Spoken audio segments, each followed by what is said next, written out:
Okay, so when you're flattening out your slab and you see a discoloration like this, then you know to look for some kind of bullet or a nail or something like that.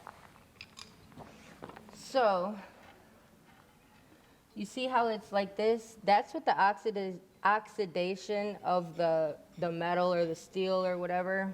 So, if we dig in here a bit,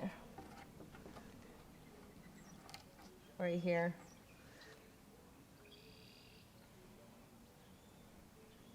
Here's another one.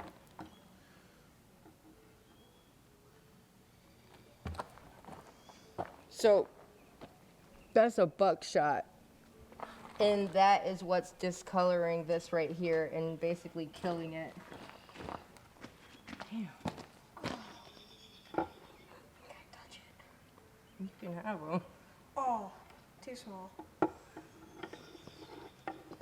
Before bullet, I would keep right there.